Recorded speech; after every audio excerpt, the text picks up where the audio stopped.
Bon, salam alaikum. Cette séance, on va la consacrer, Inch'Allah, pour quelques exemples. Les exemples qu'on va traiter, Inch'Allah, ils vont nous servir pour bien comprendre la linéarisation et la salinité. Bon, ça vous paraît peut-être que c'est des exemples simples, mais ils ont de grande importance. Bon, on va commencer par un système mécanique qui est le pendule simple, comme vous le savez très bien. Ça vous paraît bizarre qu'on va traiter un système simple, mais cette fois-ci, on va laisser les linéarités, on va modéliser les forces qui n'ont pas été modélisées par plusieurs étudiants en graduation. Par exemple, en graduation, on néglige le frottement, F, et toujours on fait l'approximation sinus θ égale à θ. Or, avec le modèle linéaire, on va arriver à une équation, la solution de l'équation différentielle linéaire. Bon, en principe, théoriquement, il ne s'arrête pas, mais réellement, il s'arrête le pendule. Bon, donc l'approximation ne marche pas dans ce cas. Bon, avant tout, je vais essayer de rappeler un peu les équations du pendule. Bon, cette fois-ci, je vais essayer, je vais considérer que la longueur du pendule est égale à n avec une tige rigide et une masse concentrée au bout de la tige, avec petit m. Bon, les forces qui agissent sur la masse. D'abord, il y a le poids et la force de frottement qu'on va prendre en considération. Je vais prendre que la force de frottement elle est proportionnelle à la vitesse. Bon, la force de pesanteur, je vais la décomposer en deux composantes. La tension du fil, elle est opposée à PY, donc elle s'annule. Il nous reste uniquement la projection de P sur l'axe tangentiel. Bon, la somme des forces égale 1 gamma. Donc, je vais essayer de prendre la force de frottement et la force de pesanteur. Bon, la force de pesanteur, c'est moins mg sinus θ. Ça, si je vais brancher sur cet axe, je vais considérer que le mouvement, il est en haut. Moins mg sinus θ, moins k m θ point. Ça, c'est la force tangentielle, qui est égale à 1 gamma, qui est égale à 1 r θ seconde. Ça, c'est l'accélération. Bon, à partir de là, je peux écrire l'équation différentielle θ seconde égale moins g sur n sinus θ moins k sur m θ point. Ça, c'est l'équation différentielle non linéaire du pendule. Bien sûr, cette fois-ci, on a pris en considération le frottement. D'accord? Bon, d'habitude, il n'est pas pris en considération. Bon. Je vais essayer d'écrire ça sous forme d'équation delta. Je vais prendre x1 est égal à θ. x2 est égal à θ point, que je vais l'appeler x2. x2 est égal à θ, que je vais l'appeler x1 point. Je vais écrire x1 point qui est égal à θ point, que je vais appeler x2. Bon, à partir de là, je peux écrire x.2 qui est égal à moins g sur n sinus x1 moins k sur m x2. Et la deuxième équation différentielle, c'est x.2 et x.1 est égal à x2. Donc avec x.1 est égal à x2. Donc c'est la représentation d'état non linéaire du pendule. Bon, cherchons maintenant le point d'équilibre. Pour trouver le point d'équilibre, on est obligé d'annuler les vitesses. C'est-à-dire pour trouver le point d'équilibre,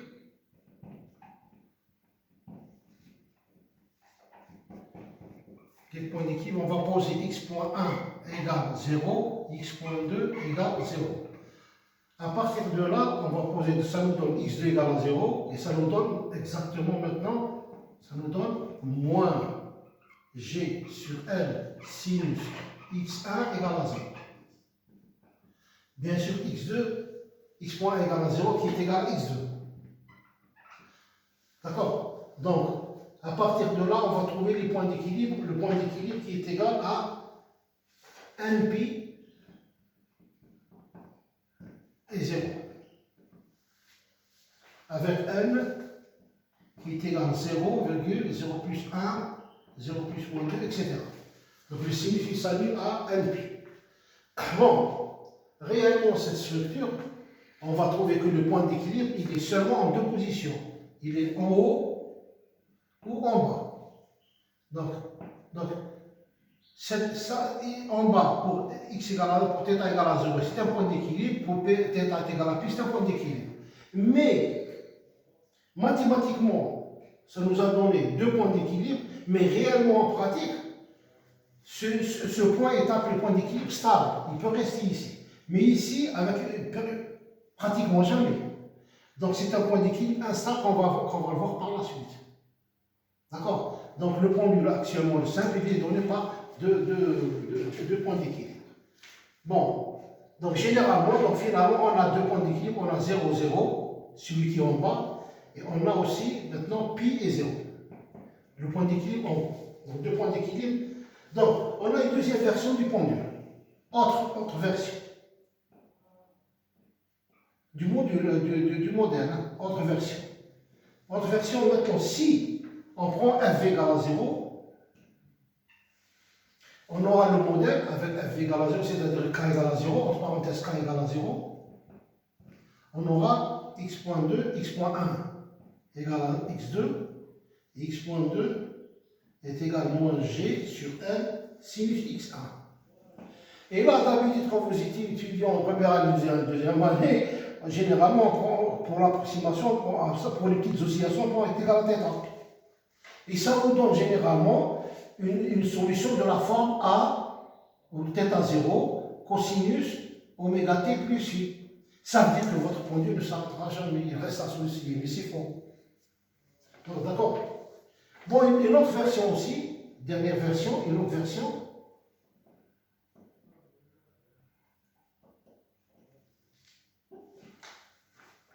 x.1 égale x2 et x.2 égale moins g sur L sinus x1 moins k sur m x2 plus 1 sur m L carré t, où t c'est le couple appliqué. Couple qui est force externe, couple appliqué. Qui est une entrée secondaire. Bon, la dernière version, c'est la plus complète. On a le frottement et on a la force extérieure, qui est le couple extérieur, qui est le couple.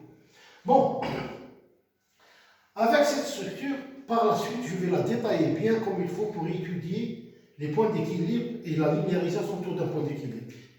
D'accord, pour étudier les foyers, les nœuds, les Seidel, etc. D'accord.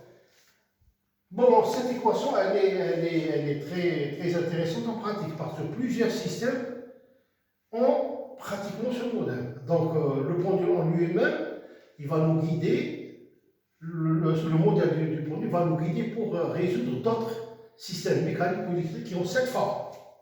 Bon, maintenant, on va passer à un deuxième modèle.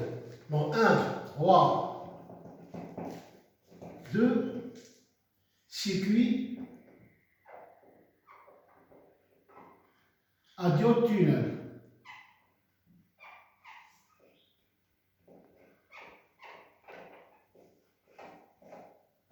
Bon, le circuit à diode tunnel, il est constitué, je vais prendre un circuit simple, il est constitué d'une alimentation, d'une résistance, d'une self, d'une capacité et d'une diode tunnel. Cette diode tunnel a la caractéristique courant tension comme ça.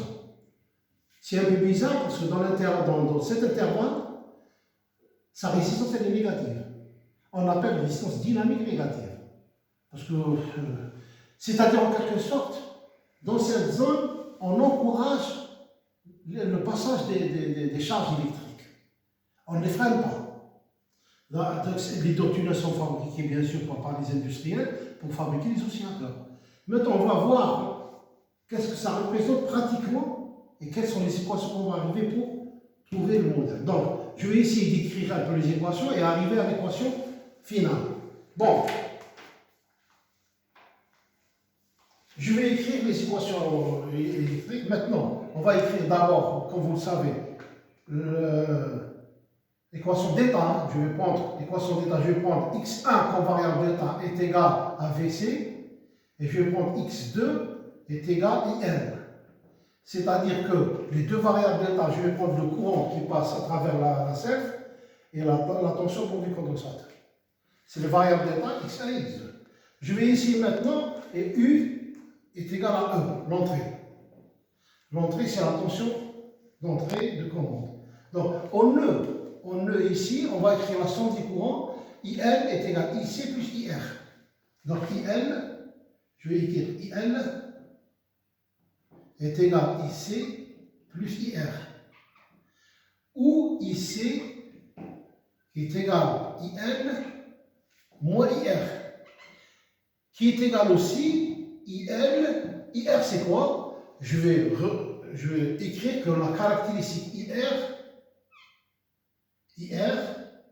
est égal à H2VR. C'est-à-dire que la caractéristique, elle n'est pas linéaire, on va la donner par une fonction H. Que le courant, il n'est pas linéaire en fonction de VR, en fonction de la tension. Donc, et VR, c'est X1. Donc, c'est IL moins H de X1, qui est égal à IR. Donc, VR, n'oubliez pas que VR est égal à la tension VR. La tension VR, elle est égale à la tension VC. Donc, c'est-à-dire que la tension au bord de la diode tunnel, elle est équivalente aussi à la tension VC. Ils sont en parallèle. Donc, VR avec un VC qui est égal aussi à X1. Bon. Dans la maille maintenant, ici, dans cette maille, on peut écrire que VC plus VL plus RIL égale à E. D'où, à partir de là, je peux écrire L dI sur dt, ça, VC, c'est quoi? C'est X1. C'est X1.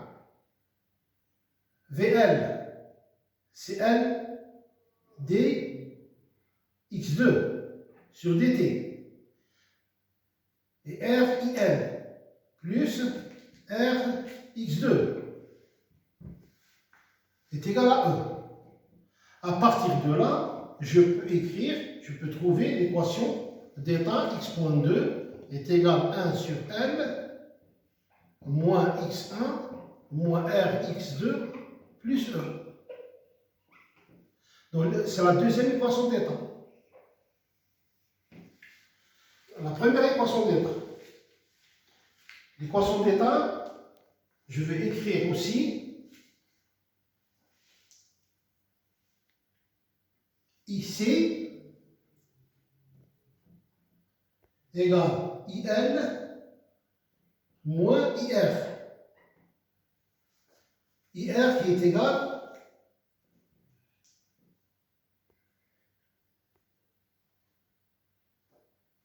IC est égal C dV sur dt. dVc, parce que c'est la tension du condensateur qui est égale dVr aussi. Qui est égal IL.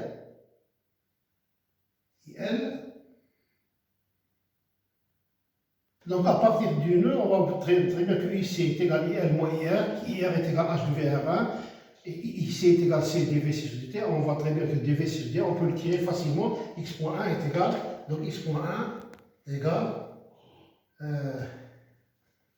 moins 1 sur C, 1 sur C, X2, moins 1 sur C, H de X1. C'est la deuxième équation d'état. Donc, on a les deux équations d'état du système. Donc, point d'équilibre. Vous savez très bien, pour trouver le point d'équilibre, on va poser x.1 égale à 0, x.2 égale à 0. Donc, à partir du point d'équilibre, on va essayer, x.1 égale à 0, ça nous donne directement, ici, moins h de x1 égale plus x2 égale à 0. D'où x2 égale h de x1. Bon, x.2 égale à 0.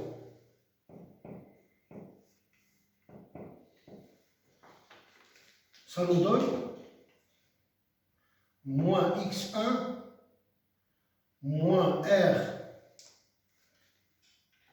x2 plus e égale à 0. D'où r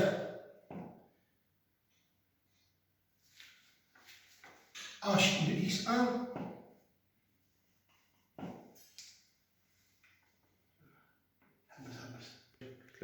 donc x2 c'est h de x1.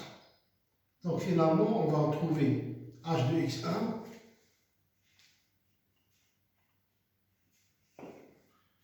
est égal à E sur R moins 1 sur R x1. Donc on va bien, c'est une équation d'une droite. On va essayer de voir les intersections. Donc c'est une droite. De pente négative en fonction de E, bien sûr. Donc, pour h de x1 égale à 0, c'est-à-dire IR égale à 0, on a E sur R. Donc, pour h de x1 égale à 0, E sur R moins 1 sur R x1 égale à 0. D'où x1 est égal à 1. Ça pour voir les intersections. Bon. On va continuer ici. Maintenant, graphiquement, on va voir ce que ça donne. Regardez bien. Si on trace maintenant h de x1 en fonction de VR, qu'est-ce que ça nous donne? Si maintenant on a la caractéristique suivante, maintenant pour le point d'intersection ici, pour le point d'intersection E sur R, qu'on a trouvé tout à l'heure pour VR égale à 0, voilà. Bon, l'équation de la droite, bien sûr, h de x1 qui est égal à E sur R moins 1 sur R x1. Bon, on voit très bien pour x1 égale à 0, h de x1 est égal à E, ça revient à ce point. Maintenant, pour h de x1 égale à 0, on va trouver que x est égal à 1, ici ce point. Donc, le point d'intersection avec l'axe des abscisses avec E, quand h de x1 égale à 0. Et l'autre intersection. Maintenant, cette droite de charge, elle coupe la caractéristique en 3 points. Ça dépend maintenant, ça dépend de la valeur de E. Si on maintient E constante et on augmente la pente, on va trouver qu'elle va couper dans un seul point ici, par exemple, ou dans un seul point ici, ou dans les 3 points. Donc finalement, on a 3 droites. On a une droite D1, D2 et D3. La droite D1, par exemple, elle est caractérisée par E1 et R1. La droite D2, elle est caractérisée par une autre tension E2 et R2. Et la troisième droite, elle est caractérisée par E3 et R3. D'accord? Bon, maintenant, pratiquement, en expérimental, quel est maintenant le point qui va apparaître? Mais maintenant, ça dépend des valeurs pratiques de la tension de commande et de la résistance. D'accord? Peut-être que ce point va apparaître comme un point d'équilibre stable et les deux sont soit instables, ou le contraire. D'accord? Maintenant, à partir de là, on va revenir plus tard sur cet exemple pour le traiter mathématiquement d'une manière plus approfondie. D'accord? Maintenant, on va essayer de voir le troisième des derniers exemples. Bon, on va essayer maintenant de traiter un troisième exemple rapidement, qu'on va le voir aussi par la suite. Cette équation va nous ramener à un modèle approximatif de l'équation de linéaire. Donc, il faut bien voir que équation de linéaire.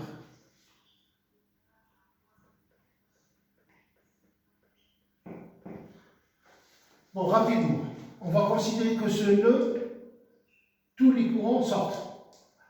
Si on trouve un courant qui est négatif, ça veut dire qu'on doit changer de sens. On va prendre ce nœud, on a un courant I ici, un courant IN qui sort et un courant IC qui sort. Je répète, si on trouve à la fin un courant négatif, ça veut dire qu'on change de sens. Bon, on va écrire que IC plus IN plus I égale à 0. Bon, en tension, on va écrire C dV sur dt plus 1 sur L intégrale de moins l'infini jusqu'à T de Vs dVs plus H de V qui est égal à 0. Bien sûr, H de V, c'est I. Maintenant, on va multiplier par L et on va dériver. On trouve LC des 2V sur dt carré plus V plus L H de V dV sur dt. Bien sûr, on a dérivé par rapport au temps. Donc, c'est une fonction composée. Faisons un changement de variable. Posons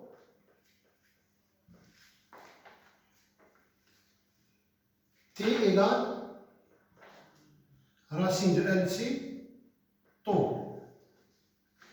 Donc, on va essayer, donc on trouve taux est égal t sur racine de LC. Donc dt sur d taux est égal racine de LC. Donc je vais écrire dv sur d taux qui est égal dv sur dt multiplié par dt sur d taux. Et dt sur d taux est égal racine de LC. À partir de là, on peut tirer aussi dv sur d taux qui est égal racine de LC dv sur dt.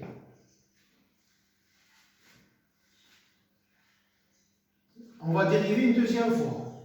Donc d2v sur d taux carré, ça nous donne racine de LC d2v sur dt carré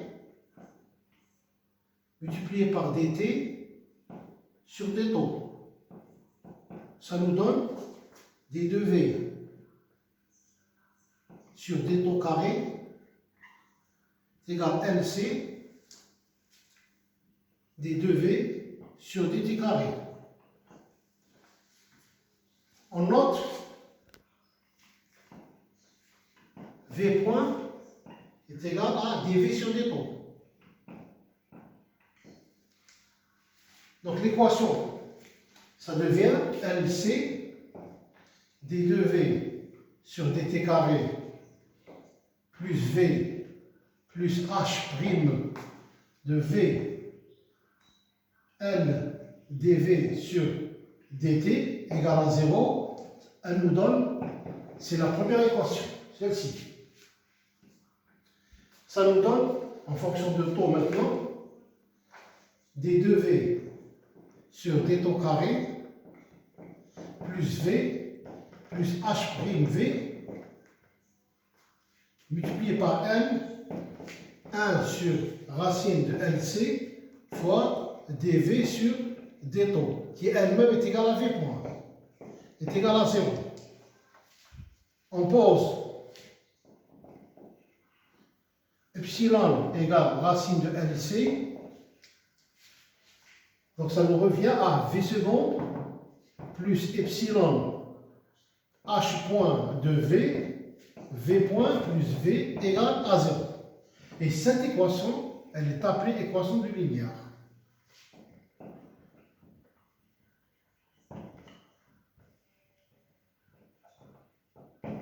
D'accord?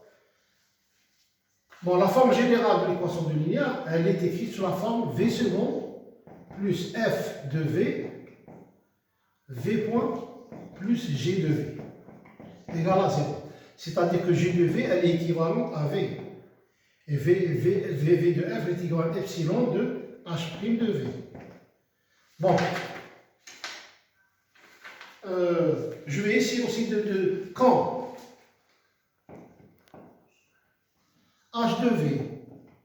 égal à moins V plus 1 tiers de V tiers, V puissance 3, H'V devient moins 1 plus V carré.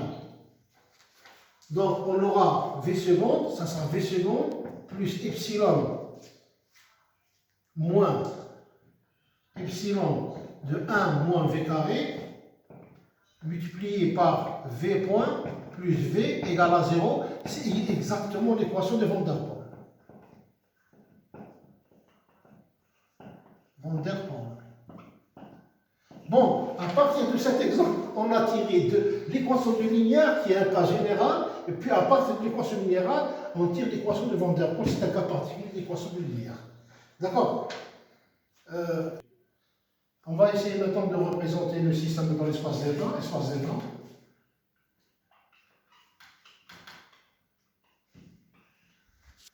Bon, on va prendre la première variable d'état x1 égale à V. La deuxième variable x2 est égale à V point. Bon, x et V point, ça nous donne moins x1 moins epsilon h' de x1 fois x2. Exactement le premier modèle. Bon, autre modèle.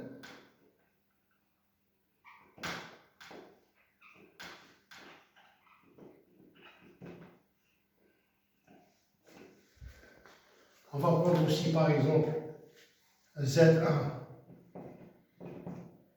est égal à IN et Z2, on va changer de stylo. Bon, en changeant ces deux variables d'état, on va avoir dz1 sur dt est égal à 1 sur lz2. Et deuxième équation d'état, dz2 sur dt est égal à 1 sur c moins 1 sur c, z1 plus h de z2. Bon, on a un autre modèle d'état. Maintenant, puisque la dernière fois on l'a exprimé par rapport à taux, on va essayer de faire un changement de variable, de l'exprimer par rapport à taux. L'autre fois, on a écrit que taux est égal à t sur racine de LC.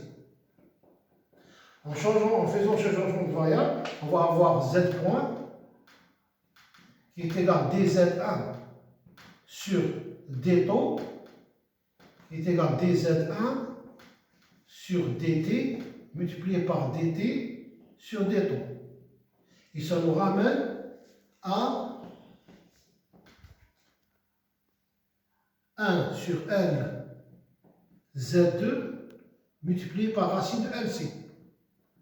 D'où Z point égale racine de C sur L Z2. Bien sûr, la dernière fois on a appelé, ça nous donne, on a posé epsilon est égal à racine de LC. Donc cette fois-ci, on va avoir Z point qui est égal à 1 sur epsilon Z2. C'est la première équation d'état. Et la deuxième, ça sera aussi de la même façon. On va écrire Z.2, Z.1. Z.2 est égal à moins epsilon multiplié par Z1 plus H de Z2. Donc, bon, comme vous voyez, on a pour l'oscillateur à pression négative, on a développé mathématiquement, on a trouvé une équation générale qui est l'équation de linéaire. Et à partir de là, on a pris comme condition pour une fonction particulière, on a déduit l'équation de Van der Pol qu'on a traité le cours passé. Quand on a traité les cycles limites, on a traité un cas particulier de l'équation de Van der Pol. Et l'équation de linéaire, on a mis les variables d'état une fois V point, on a écrit les équations d'état qu'on va les traiter par la suite. Et voilà, avec ça, je termine et merci de votre attention.